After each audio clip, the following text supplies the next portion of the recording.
चलो तो शुरू करें। सबसे पहला अपना फंडा क्या है जरा देख लेते हैं, थोड़ा सा सिनॉप्सिस करेंगे हेलो एल्केन हेलो एरीन का। पहली बात, हेलो एल्केन क्या है? RX एल्काइल ग्रुप है, साथ में हेलोजन, X की जगह पे fluorine chlorine bromine iodine. Hello arene क्या है? ARX है ना, यानी कि बेंजीन रिंग में डायरेक्टली हेलोजन लगाया हुआ। ठीक है, अभी हेलो एल्केन यानी कि एल्काइल हलाइड जिसको आप बोलते हो, ये जो RX जो है आपका, जिसको आप एल्काइल हलाइड के नाम से भी बोलते हो, ये मोनो हेलोजन डेरिवेटिव, इसमें एक ही हेलोजन आइटम है। X आपको दिख रहा है, X2 होता तो आप डाई हेलोजन बोलते हैं, 3X होते तो ट्राई हेलोजन बोलते हैं। ऑफ कोर्स हमारा फोकस मोनो हेलोजन डेरिवेटिव्स पे है। अगर हम लोग नीट पॉइंट ऑफ व्यू से बात करते हैं तो सारे रिएक्शंस, मेथड ऑफ प्रिपरेशन हमको मोनो हेलोजन के दिए हुए हैं। और इसमें जो MOPs आएंगे जो अपन यूज करने वाले हैं, अभी एक एक क्वेश्चन में अपन डिटेल में डिस्कस करते जाएंगे ऑफ कोर्स, बट जो MOPs आएंगे mainly they are basically dealing with converting halogen or rather making alkyl halides by halogen exchange, ठीक है, फिर एल्कीन से अल्काइल हलाइड बनाना और फिर अल्कोहल से अल्काइल हलाइड बनाना। ये तीन तरीके हैं, हैलोजन एक्सचेंज से, एल्कीन से और अल्कोहल से, राइट। इसका जो NCERT बेसिस पे पूरा जो थियरी है उसका मैंने एक लेक्चर पूरा डिटेल में रिकॉर्ड, इनफैक्ट 2 लेक्चर्स रिकॉर्ड किए हुए हैं। ठीक है, आई थिंक वो मैंने पोस्ट कर दिए, या नहीं किए तो मैं कर दूंगा पोस्ट। आप एक बार उसको देख लो और उसमें डिटेल में एक एक लाइन बाय लाइन जाकर मैंने समझाया कि क्या मैकेनिज्म है क्या वगैरह। यहाँ पर बेसिकली आपको फंडा सिंपल याद रखना है, तीन कौन से आने वाले हैं, हैलोजन एक्सचेंज, एल्कीन, अल्कोहल, ये तीनों से आप RX बना सकते हो। ठीक है, हैलोजन एक्सचेंज में 2 टाइप होते हैं, फिंकलस्टाइन नेम रिएक्शन है, Finkelstein and Swarts, okay. Aryl halide जब आप बनाते हो तो इसके लिए तो एक्चुअली स्पीकिंग एक ही ढंग का रिएक्शन है जो आप हमेशा यूज करते हो, वो है सैंडमेयर्स। कौन सा रिएक्शन है? सैंडमेयर्स रिएक्शन। ठीक है, ये भी नेम रिएक्शन है, जैसे इसमें मैंने बोला फिंकलस्टाइन और स्वार्ट्स 2 यूज होते हैं, ये सैंडमेयर्स भी नेम रिएक्शन है। तो आपको कुछ बेसिक आइडिया इसके होने चाहिए चैप्टर के, rather than trying to रट्टा मारो the reactions again, there that is where people go wrong ना। people go wrong where कि जहाँ पर बच्चे सोचते हैं कि हम ये रिएक्शन रट्टा मार लें, ये रिएक्टेंट है, ये प्रोडक्ट है, we'll learn it, no, think of it logically कि एक ये चीज़ मुझे बनानी है, इसके बारे में मैं पढ़ रहा हूँ, ये फंक्शनल ग्रुप के बारे में, तो इसके कौन से मेथड्स ऑफ प्रिपरेशन है और कौन से इसके रिएक्शंस है, and then start applying them one by one. So what we'll do is we'll take one particular question and we'll apply all those reactions and try and understand their mechanisms and concepts and everything, right? और उसके साथ साथ में जैसे अपन note लिखते जाते हैं वो तो है ही ऑब्वियसली। चलो देखते हैं। चलो वो बोलता है reaction of C6H5CH double bond CH3, वो प्रिंटिंग एरर है वहाँ पे, स्क्रीन पे थोड़ा सा ध्यान से देख लेना, वो लोग का डबल बॉन्ड का प्रिंटिंग एरर बहुत हुआ है इसमें। C6H5 that is obviously benzene का रिंग है, CH डबल बॉन्ड CH और CH3, इसका रिएक्शन विद HBr, तो यहाँ पर बेसिकली हम लोग क्या लॉजिक अप्लाई करेंगे, सिंपल चीज़ है, देखना यहाँ पे डबल बॉन्ड है यानी कि एल्कीन का रिएक्शन विद HX। अभी मैंने आपको थोड़ी देर पहले कहा कि आपको हैलोजन एक्सचेंज, एल्कीन और अल्कोहल, ये 3 याद रखने, और एल्कीन में हमने किए थे मार्कोनिकॉफ और एंटी मार्कोनिकॉफ रूल। जब HX आप ऐड करते हो तो 2 रूल लगाते हो। अब इसमें नोटवर्दी पॉइंट क्या है? नोटवर्दी पॉइंट ये है कि एंटी मार्कोनिकॉफ आप कहाँ लगाएंगे। अगर आपको एंटी मार्कोनिकॉफ, मैं शॉर्ट में लिख रहा हूँ AMR, एंटी मार्कोनिकॉफ रूल अगर आपको लगाना है सपोज, तो कंडीशंस है उसके लिए, 3 कंडीशंस है। कंडीशंस क्या है ध्यान से देखना। पहली बात, जो एल्कीन है वो अनसिमेट्रिकल होना चाहिए। क्या होना चाहिए? अनसिमेट्रिकल एल्कीन होना चाहिए, ठीक है ना, एंटी मार्कोनिकॉफ रूल के कंडीशन। ठीक है, पहला है आपका कि एल्कीन जो है वो अनसिमेट्रिकल होना चाहिए, यानी कि जो डबल बॉन्ड के दोनों साइड पे हाइड्रोजन अलग अलग नंबर होने चाहिए, एक सेम नंबर नहीं हो सकता, नहीं होना चाहिए ना, ठीक है, एल्कीन अनसिमेट्रिकल। दूसरी बहुत इंपॉर्टेंट बात, दूसरी, ये सिर्फ ओनली विद HBr होता है। ये किसके साथ काम करता है? ओनली विद, हाँ, मतलब ये HCl के साथ काम नहीं करेगा, HF के साथ नहीं करेगा, HI के साथ नहीं करेगा, ओनली विद HBr। एंड तीसरा very very important, only in presence of peroxide, only in presence of इन तीनों में से कोई एक भी मिसिंग हुआ तो आप क्या लगाएंगे? If any one of the above is missing, yes मैंने ये पढ़ा हुआ, पहले बोला हुआ है, if any one of the above is missing then you have Markovnikov rule. मतलब यहाँ पर HBr दिया लेकिन एरो पे पेरोक्साइड लिखा है क्या, तो फिर क्या लगाएंगे? मार्कोनिकॉफ रूल लगाएंगे। और मार्कोनिकॉफ क्या बोलता है कि नेगेटिव पार्ट किसको मिलता है? कम हाइड्रोजन वाले को कि ज़्यादा हाइड्रोजन वाले को? ऐसा मार्कोनिकॉफ बोलता है कम हाइड्रोजन वाले को। बट यहाँ पर तो आप देखेंगे तो दोनों साइड से ये एक एक हाइड्रोजन है, राइट? यहाँ पर हम देखें तो दोनों साइड पे क्या है? एक एक हाइड्रोजन ही है। तो ऑब्वियसली यहाँ पर हमको एक हाइड्रोजन के हिसाब से तो नहीं देख पाएंगे हम, क्योंकि दोनों पे इक्वल हाइड्रोजन है। Then you have to see, ध्यान से देखना, इफ इक्वल हाइड्रोजन है आपके पास, इफ इक्वल हाइड्रोजन आ जाते हैं ना on both sides of double bond, तो आप क्या देखेंगे? आप देखेंगे then look at more stable carbocation. क्या देखेंगे आप? More stable carbocation. अब यहाँ पर बहुत ही सिंपल चीज़ होने वाली है, देखना कि जब ये डबल बॉन्ड ब्रेक होगा, ठीक है, तो या तो एक इधर कार्बोकटायन बन सकता है या इधर कार्बोकटायन बन सकता है, दो में से एक जगह ही बनेगा ना। तो डबल बॉन्ड ब्रेक होगा तो यानी कि इसके ऊपर नेगेटिव चार्ज, इसके ऊपर पॉजिटिव चार्ज आ सकता है, या उल्टा वाइस वर्सा। अब कार्बोकटायन कहाँ पर ज़्यादा स्टेबल है, ये वाला ध्यान से देख लेना। अगर ये वाला बन रहा है कार्बोकटायन, मतलब बेंजीन रिंग के साथ जुड़ा हुआ है ये, तो बेंजीन रिंग क्या करता है? रेजोनेंस स्टेबलाइजेशन प्रोवाइड करता है। क्या करता है? Resonance stabilize. तो ये वाला जो कार्बोकटायन है ये ऑब्वियसली ज़्यादा स्टेबल है, तो जो नेगेटिव पार्ट आएगा वो उससे अटैच होना पसंद करेगा। तो ज़्यादा स्टेबल इंटरमीडिएट कहाँ बन रहा है, ध्यान से देख लेना, ठीक है? ज़्यादा स्टेबल इंटरमीडिएट कहाँ बन रहा है, वो आपका फाइनल आंसर लाने में हेल्प करेगा। तो ये मेरे पास रिएजेंट जो था, इसको यहाँ लिखता हूँ और मैं ऐसा लिख देता हूँ कि this will be converted into, ऐसा लिखते हैं, this will become C6H5C with plus charge, है ना, CH with minus charge and CH3। बरोबर है? ये तो प्लस चार्ज वाला है, तो जब HBr आएगा तो इसके ऊपर Br लगेगा और इसके ऊपर H लगेगा। बरोबर है? HBr आएगा, इसके ऊपर B और इसके ऊपर H। क्यों? क्योंकि Br will be minus charge तो वो पॉजिटिव की तरफ जाएगा, और H will be plus charge तो वो नेगेटिव की तरफ जाएगा। क्या ये बात क्लियर है? तो प्रोडक्ट क्या बनेगा? अब ध्यान से देखो, आंसर इजीली आ जाएगा। आंसर आएगा ऑप्शन C। क्यों? क्योंकि इस कार्बन के ऊपर ब्रोमीन जुड़ा है, सेकंड नंबर वाले कार्बन के ऊपर यहाँ पर ब्रोमीन जुड़ गया है, ठीक है? Second one, in the replacement reaction tertiary alkyl chloride. अब वो टर्शरी है हमको कैसे पता, देख लेते हैं। Tertiary alkyl chloride gives plus MF gives alkyl fluoride plus Mi। अब मैंने थोड़ी देर पहले हैलोजन एक्सचेंज ये वर्ड मेंशन किया था और बोला था हैलोजन एक्सचेंज में दो टाइप के रिएक्शन होता है, एक फिंकलस्टाइन, एक स्वार्ट्ज। इसको याद करने का तरीका बहुत सिंपल है, वैसे मैंने उस वीडियो में भी बताया हुआ है बट दोबारा बता देता हूँ। फिंकलस्टाइन और स्वार्ट्ज में याद करने का तरीका बहुत ही ईजी है। फिंकलस्टाइन से फ्लोरीन नहीं बनता। क्या बोला मैंने? एफ के साथ नहीं जाता, ऐसे याद रखना है आपको। कैसे याद रखेंगे? फिंकलस्टाइन से, हाँ, तो फिंकलस्टाइन से क्या बनता है? अल्काइल आयोडाइड बनता है, और स्वार्ट्ज से क्या बनता है? अल्काइल फ्लोराइड बनता है। तो पहले तो यहाँ पर क्या बन रहा है? फ्लोराइड बन रहा है। प्रोडक्ट क्या बन रहा है? देखो, अल्काइल फ्लोराइड बन रहा है। तो ये कौन सा वाला रिएक्शन है? फिंकलस्टाइन है कि स्वार्ट्ज है? स्वार्ट्ज है। क्लियर हो गई बात? ठीक है, एकदम सही है।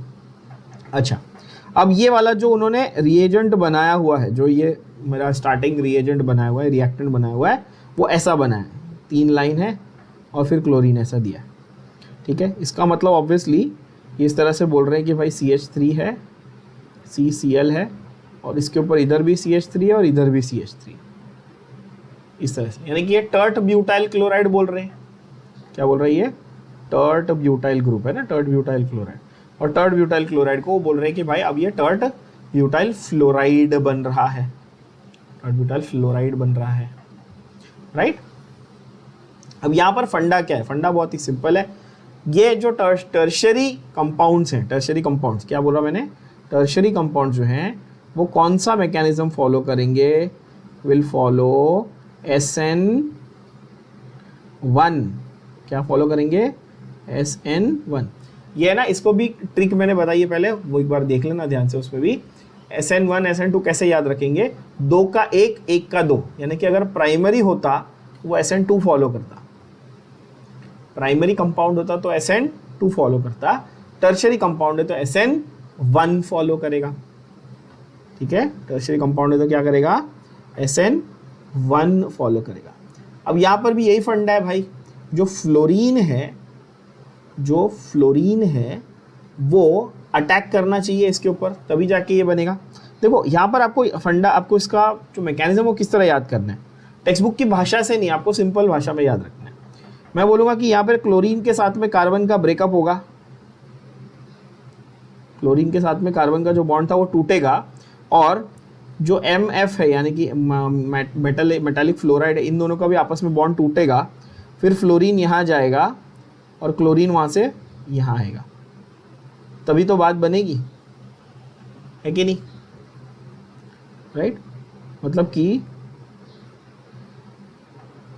ऐसा, जब तक रणवीर का अनुष्का से ब्रेकअप नहीं हुआ तब तक दीपिका से शादी कैसे होगी, है ना। तो ये रही हमारी अनुष्का, तो अनुष्का गई ब्रेकअप करके बाहर, और ये आई दीपिका। अब मुद्दा ये है कि मेटालिक फ्लोराइड का बॉन्ड कब टूटेगा, ये सवाल है। अब ध्यान से क्वेश्चन को समझना, वो क्या बोल रहा है, reaction is favourable, reaction fast कब होगा, अच्छे से कब होगा, जब कौन सा मेटल है तब, ये सवाल है। समझ में आई बात, कौन सा मेटल होने पर रिएक्शन फास्ट होगा।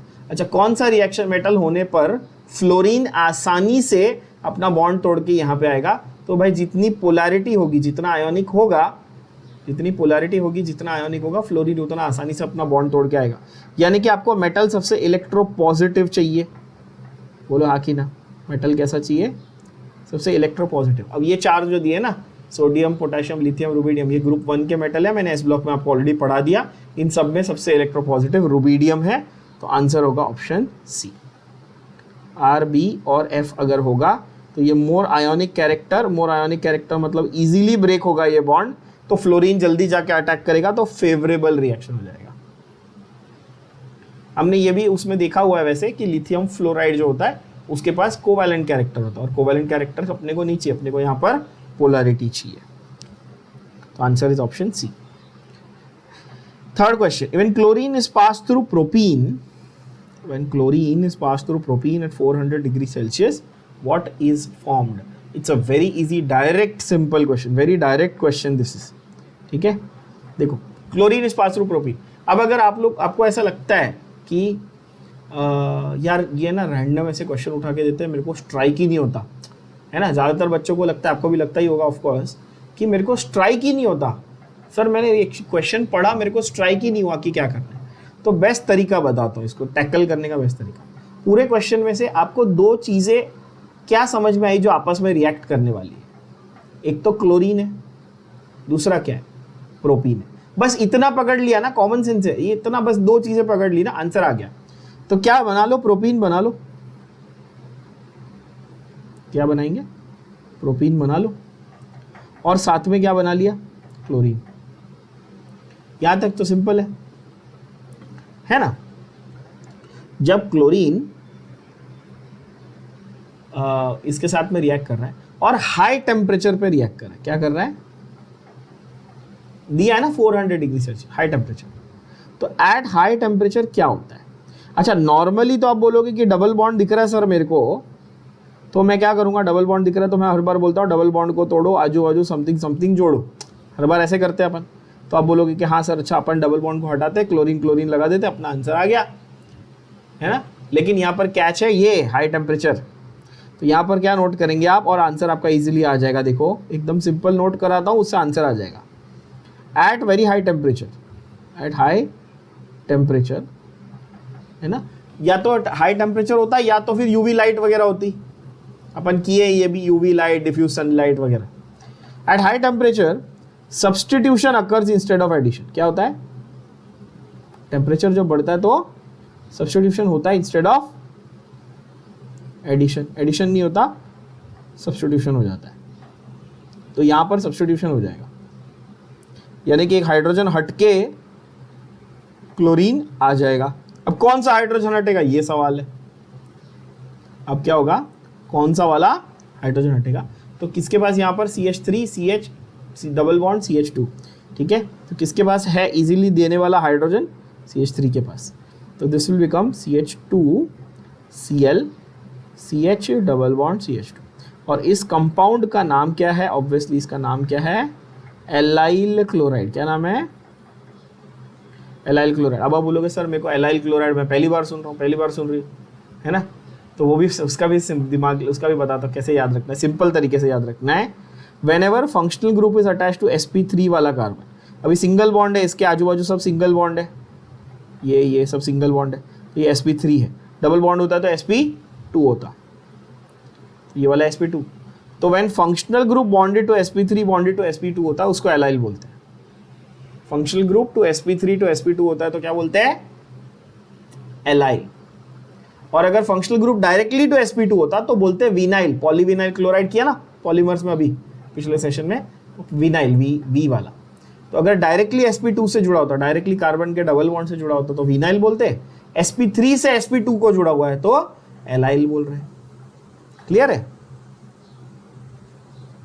तो आंसर होगा बॉम्बे, यानी कि एलाइल क्लोराइड। यहां पे कैच है टेम्परेचर।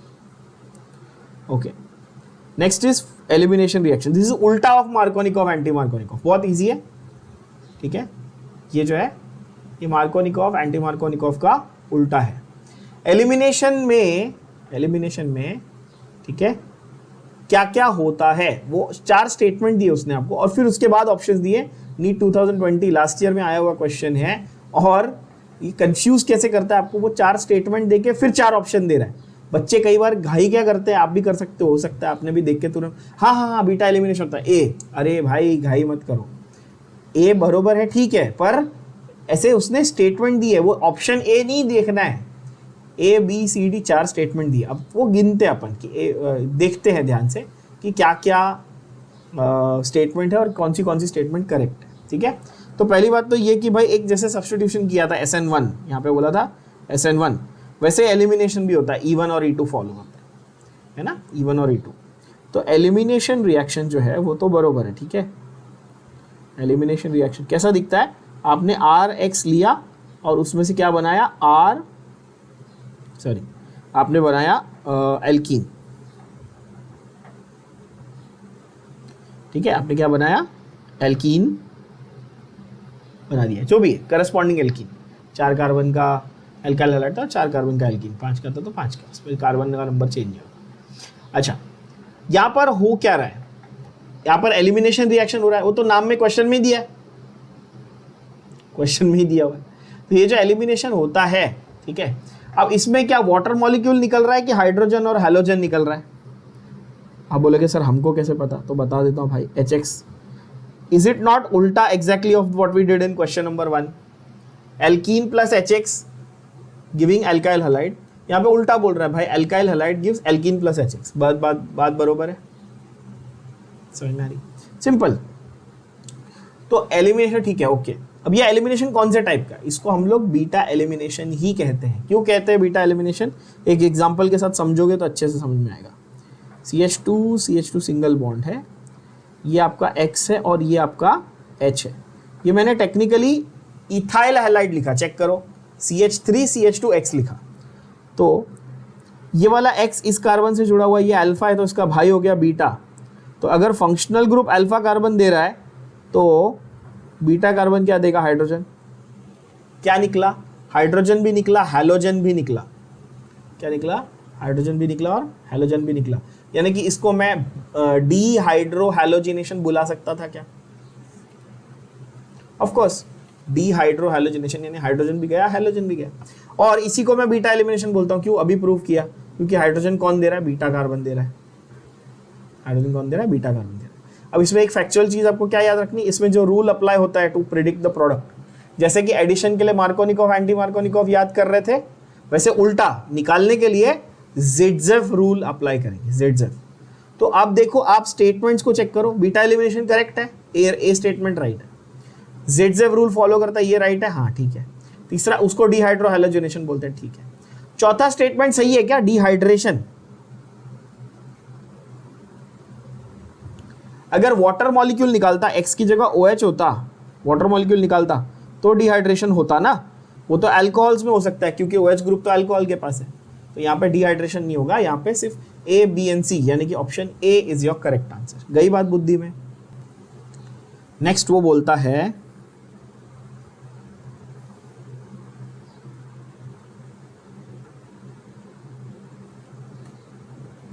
(2019) का क्वेश्चन, ठीक है। उड़ीसा में अलग से हुई थी, अब इस बार तो अलग नहीं होगी, इस बार पूरे इंडिया की है।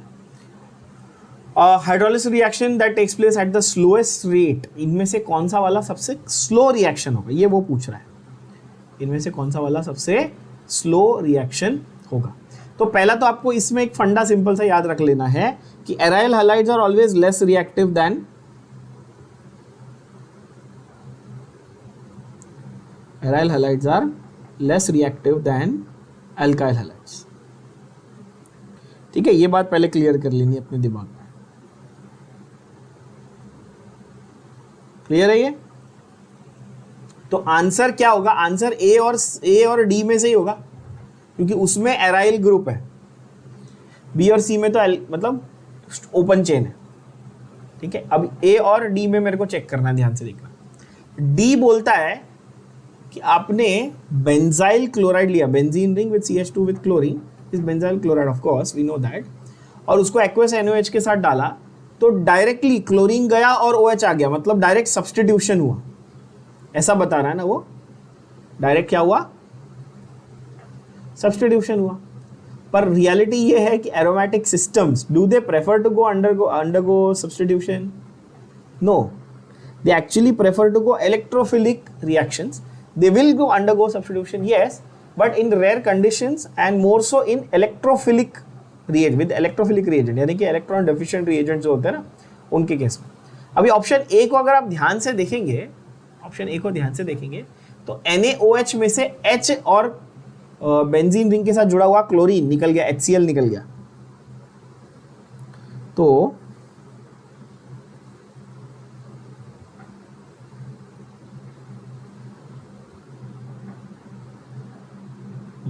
मैं यहाँ पे इसको ड्रॉ कर देता हूँ एक्चुअल में आपके लिए।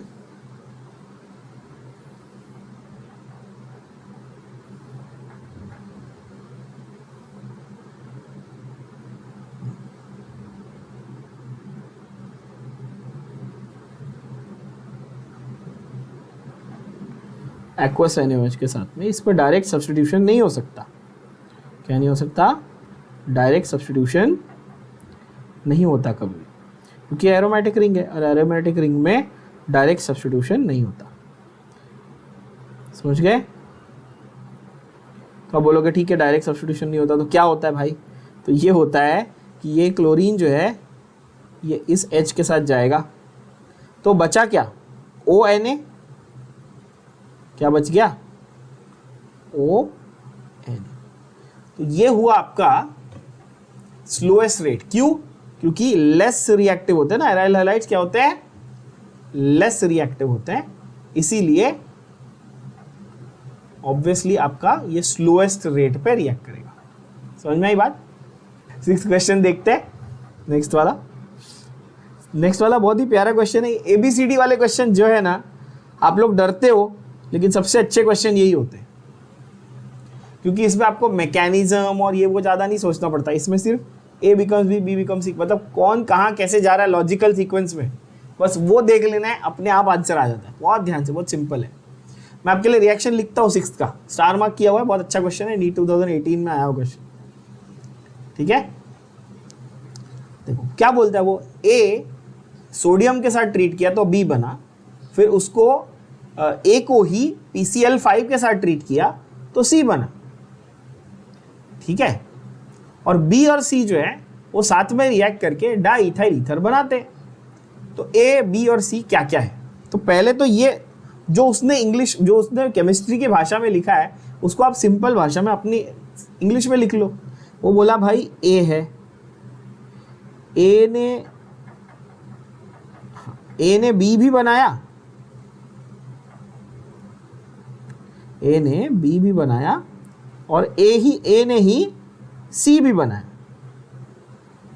ये क्लियर है। बी कैसे बनाया? सोडियम के साथ रिएक्ट करके। सी कैसे बनाया? PCl5 के साथ रिएक्ट करके। और बी और सी भी आपस में रिएक्ट कर गए।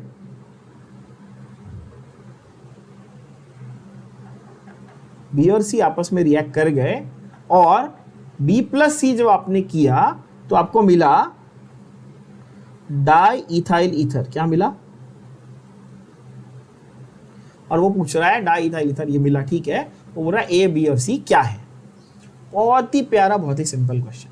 इसको कभी भी रिवर्स इंजीनियर करने का, ऐसे क्वेश्चन को रिवर्स इंजीनियर मतलब जो फाइनल दिया है ना उससे उल्टा जाने का, मेन पहुंच जाओगे वहां पे। कैसे? डाई इथाइल ईथर कैसे लिखते हैं? तो दो इथाइल, किसी छोटे बच्चे को भी आ जाएगा। डाई इथाइल दो, ईथर इज ROR डैश, तो ये दो इथाइल यानी कि C2H5 OC2H5 बरोबर है। ये किससे बना है? ये बी और सी के कॉम्बिनेशन से बना है। ये क्लियर है? डाइथाइल ईथर किससे बना? बी और सी के कॉम्बिनेशन से बना। बात क्लियर?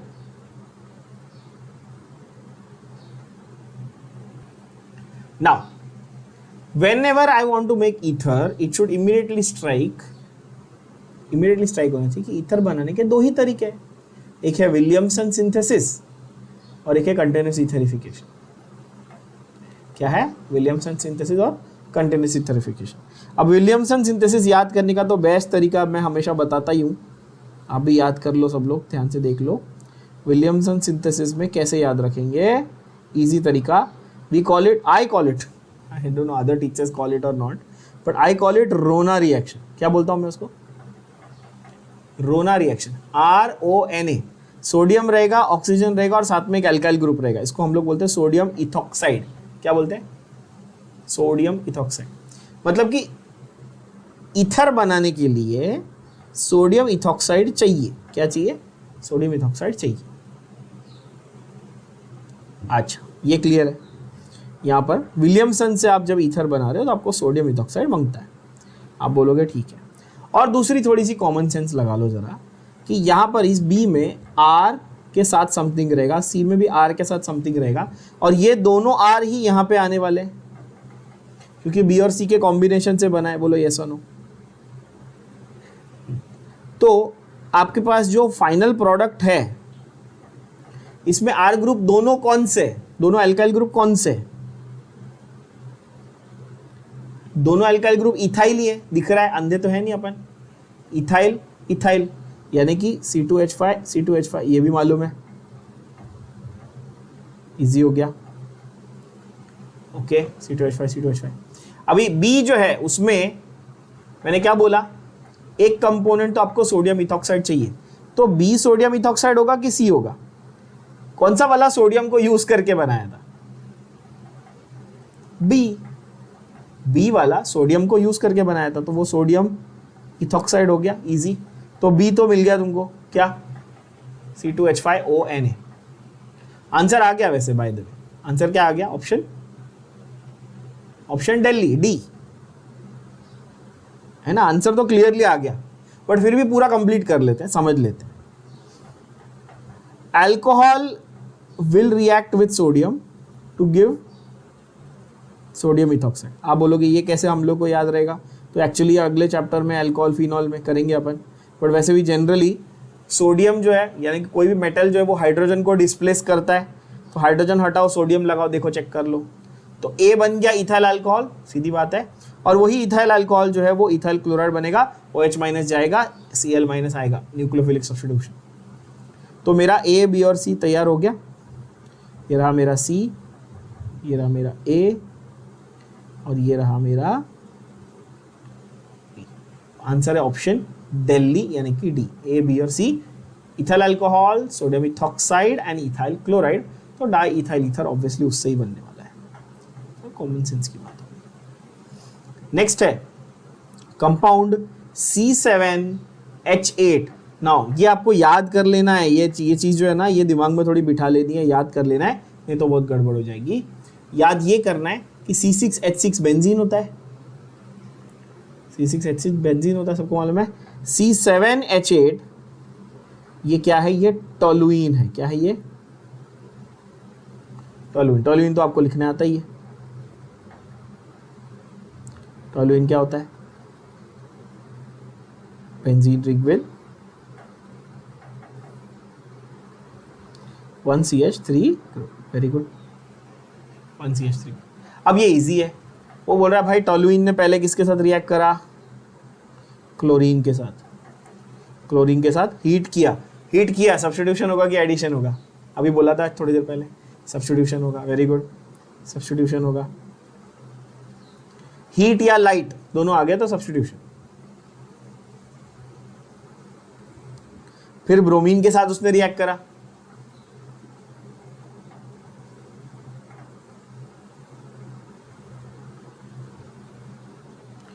फिर उसने रिएक्ट किया जिंक इन HCl के साथ, इस तरह से।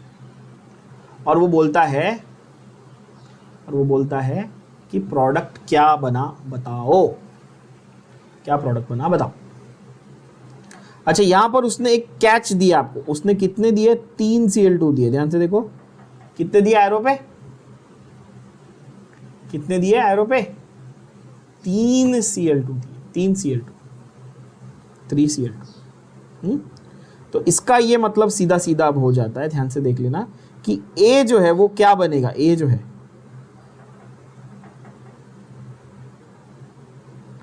मैंने इससे शुरुआत की थी टोलुइन से। A में सब्स्टिट्यूशन होगा। क्या सब्स्टिट्यूट होगा? तो आप बोलोगे सिंपल है सर, 3 हाइड्रोजन जाएगा, 3 हाइड्रोजन जाएगा और 3 क्लोरीन आएगा। कैसे? जब भी क्लोरीन हाइड्रोजन को डिस्प्लेस कर रहा है, डायरेक्ट क्लोरीनेशन जब करते हो तो क्या करते हो? जितने हाइड्रोजन है सारे, मतलब इसको हम लोग चेन रिएक्शन बोलते थे, फ्री रेडिकल मैकेनिज्म वगैरह, वो तो ठीक है, बट ये कंटिन्यूसली रिएक्शन होते जाता है और जितने भी हाइड्रोजन है सारे रिप्लेस हो जाने वाले, है ना। एक बचपन मतलब आपने 11th भी किया रहेगा, CH4 से चालू करके CCl4 अपन ने किया हुआ है, free radical mechanism step wise manner में। तो यहाँ पे पहला तो बन गया, A जो है वो मेरा CCl3 है, बट मेरे को आंसर चाहिए C, या फाइनल वाला। मैं स्टेप बाय स्टेप लेके जा रहा हूँ। अच्छा, B क्या है? अब देखो, अब ये जो है इसका करना है ब्रोमिनेशन। इसका क्या करना है? ब्रोमिनेशन। अच्छा, ब्रोमीन तो 1 मोल ही दिया हुआ है, ब्रोमीन जो है वो 1 मोल ही दिया हुआ है। अब यहां पर आता है बहुत इंपॉर्टेंट कैच। इसमें बहुत इंपॉर्टेंट कैच क्या आता है देखना। वो बोलता है बॉस,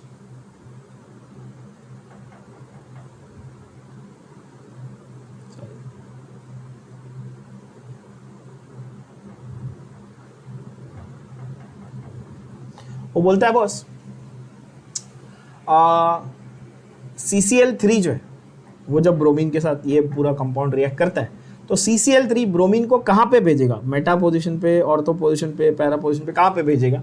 ये सवाल है। ऑर्थो, मेटा या पैरा? उसके लिए हमें क्या पता होना चाहिए कि कौन सा ग्रुप कौन से टाइप का डायरेक्टर है। हमको ये मालूम है मेटा डायरेक्टर होता है और पैरा ऑर्थो डायरेक्टर होते हैं, 2 टाइप के ग्रुप होते हैं। अब CCl3 इतना खास क्यों है? CCl3 जो है ना, उसमें डबल बॉन्ड कुछ है नहीं, मल्टीपल बॉन्ड नहीं है, पर ये मेटा डायरेक्टर है, ये एक्सेप्शन है। मैंने आपको ऐसा सिखाया है कि जहाँ आपको मल्टीपल बॉन्ड दिखे वो मेटा डायरेक्टर होते हैं, और ये हर जगह एप्लीकेबल है, बरोबर है, पर ये एक ही एक्सेप्शन है आपके इसमें, यहाँ पर CCl3 क्या है?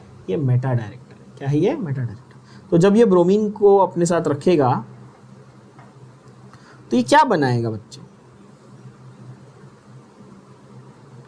ध्यान से देखो, तो ये ब्रोमीन को जब अपने इधर अटैच करेगा तो कौन सी पोजीशन पे भेजेगा उसको? मेटा पोजीशन पे, यानी कि यहां पर भेजेगा, है ना। उसके बाद आता है जिंक इन HCl। ये तो बहुत ही आसान है, बचकांड है ये।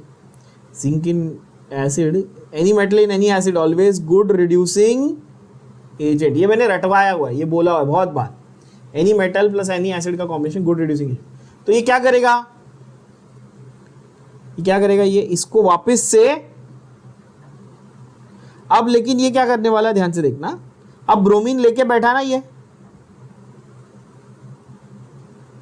क्या है, ये ब्रोमीन लेके बैठा हुआ है। अच्छा, ये जो है इसको वापस से क्लोरीन को हटा के क्या कर देगा, ये CH3। क्यों? क्योंकि ये रिड्यूसिंग एजेंट है ना, TnHCl क्या है, रिड्यूसिंग एजेंट है। अब सवाल देखना बहुत ध्यान से, क्या है फंडा, क्या है फंडा, ये बॉस कि फाइनली आपने अचीव क्या करा, फिर तो वही टोलुइन वापस अभी भी है आपके पास, सिर्फ ब्रोमीन ग्रुप लगा हुआ है मेटा पोजीशन पे। किधर लगा हुआ है, मेटा पोजीशन पे ब्रोमीन, यानी कि option A is your correct answer. Again यहाँ पर दिमाग क्या लगाना है, इसमें दो चीज़ों का दिमाग लगाना है, ज़्यादा सोच ओवर थिंक नहीं करना, सिंपल दो चीज़ों का दिमाग लगाना है। पहला कि डायरेक्ट क्लोरीनेशन किया तो हाई टेम्परेचर भी बोला उन्होंने, हीटिंग बोली है, यानी सब्स्टिट्यूशन होगा। फिर ब्रोमिनेशन, तो जो प्रोडक्ट जो हमारे पास है ना रिएजेंट, उसको चेक कर। जब भी आप देखना कि एरोमेटिक सिस्टम में दो फंक्शनल ग्रुप लग रहे हैं, ध्यान से सुनना, मैंने क्या बोला, एरोमेटिक सिस्टम में more than one type of functional group अगर लग रहा है तो ये देख लेना है कि मेटा डायरेक्टर है कि पैरा ऑर्थो डायरेक्टर, बस इतना देख लेना है। वो देख लिया तो आंसर बड़े आसानी से आ जाएगा। और वैसे मैंने आपको एक ट्रिक बताई हुई है इसकी, कि जब आप मल्टीपल बॉन्ड देखो, जब डबल या ट्रिपल बॉन्ड देखो फंक्शनल ग्रुप में, तो सीधा बोल देना मेटा डायरेक्टर है। पर ये एक एक्सेप्शन है, उसको याद कर लेना है, इसलिए स्टार मार्क। 2018 में आया हुआ question. Identify A and predict the type of reaction. ठीक है, आइडेंटिफाई द प्रोडक्ट ए, पहली बात तो जो प्रोडक्ट बन रहा है उसका पहले आइडेंटिफाई करो, और दूसरा कौन से टाइप का रिएक्शन हो रहा है वो देखो। अच्छा, ये जो उन्होंने रिएजेंट बनाया है उसका नाम पहले देख लेते हैं, क्या नाम है भाई, ये तो ऑब्वियस है,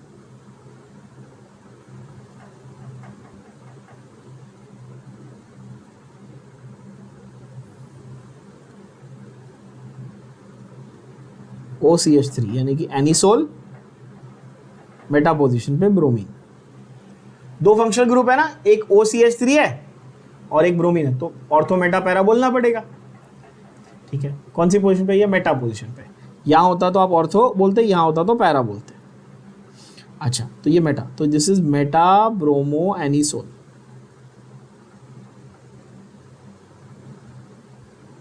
मेटा ब्रोमो एनिसोल।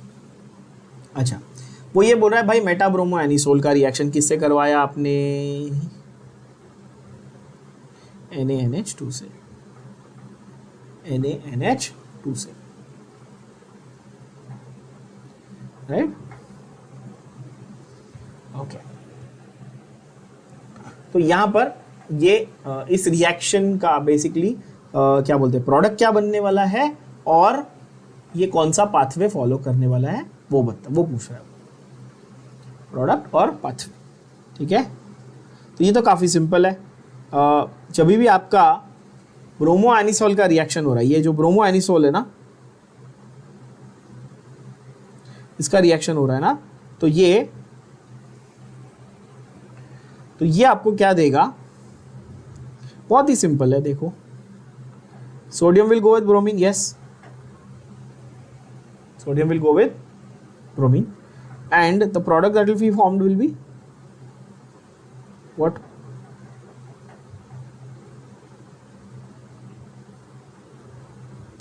ब्रोमीन की जगह पे क्या आ जाएगा, NH2, क्योंकि NaBr चला गया, यस और नो।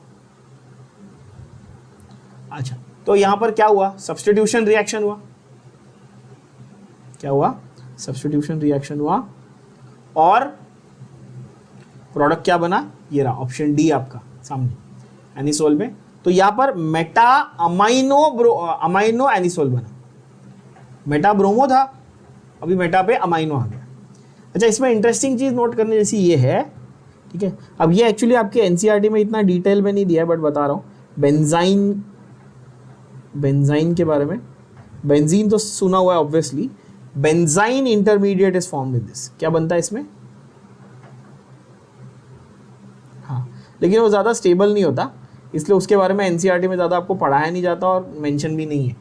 जेई वगैरह में, खास करके जेई एडवांस वगैरह में हम लोग पढ़ाते हैं, बेंजाइन के बारे में, where the benzene ring also has a triple bond, but at a NEET level honestly इतना ज़्यादा इसके बारे में इतना नहीं है, ठीक है। यू जस्ट रिमेंबर दैट यहाँ पर NaBr निकल गया, जो ब्रोमीन है आपका, वहाँ पर आप अमाइनो ग्रुप लगाओ, सिंपल तरीके से सॉल्व करो, ठीक है। तो यहाँ पर मेटा अमाइनो एनिसोल बन गया। नेक्स्ट वाला, कंसिडर दिस रिएक्शन, ठीक है। नीट 2016 के फेज 2 का क्वेश्चन, ये 9th वाला, ये तो बहुत ही आसान है। सिर्फ आपके जो KOH के रिएक्शन होते हैं ना, कौन से KOH वाले, वो हम लोग 2 तरीके से करते थे। ये तो मैं रटवाते रहता हूँ ना, मैं इतनी बार बोला, बच्चे आप लोग भी पक गए होंगे। KOH है ना, aqueous for substitution, alcoholic for elimination है। KOH में 2 टाइप है, वो तो ठीक है, बट उसके अलावा मैंने आपको ये भी बोला हुआ है कि उसके अलावा साइनाइड का रिएक्शन है, अमोनिया का रिएक्शन है। तो ये सब जो है ना, ये एक्वस मीडियम में नहीं होते, ये ज़्यादा करके अल्कोहलिक मीडियम में होते हैं, या इनके स्पेसिफिक रिएजेंट्स होते हैं। पर्टिकुलर रिएक्शन के पर्टिकुलर रिएजेंट नहीं बोल सकते आप, मीडियम, पर्टिकुलर मीडियम होते हैं, या कैटलिस्ट का जो काम करते हैं, है ना। तो 9th वाले में तो आपको सीधा सीधा याद रख लेना है, NN dimethyl formamide, that is DMF, जब आपका SN2 मैकेनिज्म हो रहा है। अच्छा, यहाँ पर SN2 हो रहा है, अपने को कैसे मालूम? जो रिएजेंट दिया वो ध्यान से देखो, प्राइमरी दिया है, ये N प्रोपाइल ब्रोमाइड दिया ना उन्होंने, N प्रोपाइल ब्रोमाइड मतलब प्राइमरी है, और इसका NaCN के साथ रिएक्शन हो रहा है, यानी कि ब्रोमीन वही अपना है ना, अनुष्का जा रही है, दीपिका आ रही है, वही हुआ घूम फिर के यही होने वाला है ना। यानी सब्स्टिट्यूशन हुआ किसका, Br माइनस गया, Cn माइनस आया, एक न्यूक्लियोफाइल गया, दूसरा न्यूक्लियोफाइल आया, न्यूक्लियोफाइल सब्स्टिट्यूट हुआ, तो सब्स्टिट्यूशन। और मैंने अभी थोड़ी देर पहले एक शॉर्टकट वापस याद दिलाया था, 1 का 2, 2 का 1, ये प्राइमरी है, तो प्राइमरी वाला SN2 फॉलो करेगा। तो SN2 जब फॉलो करता है ना, क्या करता है, SN2 मैकेनिज्म जब अगर हम लोग बात कर रहे हैं, तो ये अप्रोटिक सॉल्वेंट से फेवर किया जाता है। अप्रोटिक सॉल्वेंट क्या, जो जिसमें प्रोटॉन ना हो, NN डाइमिथाइल फॉर्मामाइड में ये अप्रोटिक, पोलर अप्रोटिक सॉल्वेंट है। कैसा ये, पोलर है, मतलब ऑब्वियसली इसमें फॉर्मामाइड है, ऑब्वियसली आपको दिख रही है, तो पोलैरिटी तो होगी। और ये वैसा वाला प्रोटिक वाला नहीं है, मतलब कि H+ सप्लाई नहीं करता, ये अप्रोटिक है, तो पोलर अप्रोटिक होगा, तो ये बेस्ट होगा SN2 के लिए। और ये वाला रिएक्शन SN2 हमको पता है कैसे, प्राइमरी रिएजेंट है, प्राइमरी अल्काइल हाइड। तो आंसर हमारा होगा ऑप्शन C, ठीक है। बहुत ही टिपिकल नाम है, आप भूल नहीं सकते हो ये, मतलब ठीक है, याद हो जाएगा। 10th वाला भी मैंने आपको बहुत डिटेल में पहले करवाया हुआ है, ऑप्टिकल एक्टिविटी या ऑप्टिकल आइसोमर की वो बात कर रहे हैं। विच of the following is optically active, ये देखने में बड़ा कॉम्प्लिकेटेड लगता है, ट्रस्ट मी बहुत ईजी क्वेश्चन। वो पूछ रहा है which of the following biphenyls are optically active.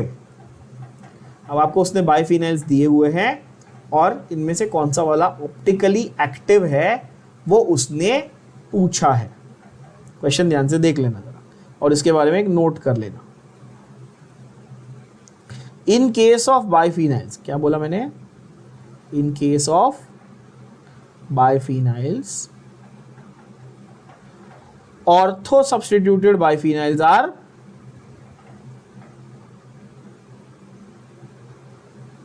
Optically active, मतलब जिसमें ऑर्थो पोजीशन पे ग्रुप्स लगे हुए हैं, वो कैसी है, वो पर्टिकुलर जो बाइफिनाइल की ग्रुप्स हैं या रिंग्स हैं, वो ऑप्टिकली एक्टिव है।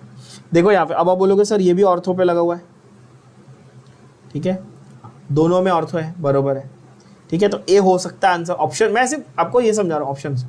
अच्छा, यहाँ पर देखो, ये ए, 1, 2, ये इधर, ये मेटा पोजिशन पे, मेटा पे, तो ये कैंसिल हो गया। इसमें दोनों पे ऑर्थो पे, इसमें है ही नहीं, तो ये भी कैंसिल हो गया। बी और सी में तो नहीं हो सकता। अभी ए और डी में कंसिडर करो, ए और डी में से देखना है, तो डी में ना दोनों ऑर्थो पोजीशन पे लगा हुआ है, 1 और 6 पे, दोनों रिंग की दोनों ऑर्थो पोजीशन पे लगा हुआ है ना। तो ऑब्वियसली ऑप्टिकली एक्टिव कौन सा होगा, ऑप्शन डी, दोनों रिंग की दोनों ऑर्थो पोजीशन पे लगा हुआ है, यानी कि option D will be optically active. तो अगर ये रिपीट में ऐसा क्वेश्चन आया तो आपको सीधा सीधा बाइफिनाइल के बारे में ये स्टेटमेंट याद रख लेंगे, ठीक है। ओके, इसके आगे का अपन अगले सेशन में कंटिन्यू करेंगे। ओके।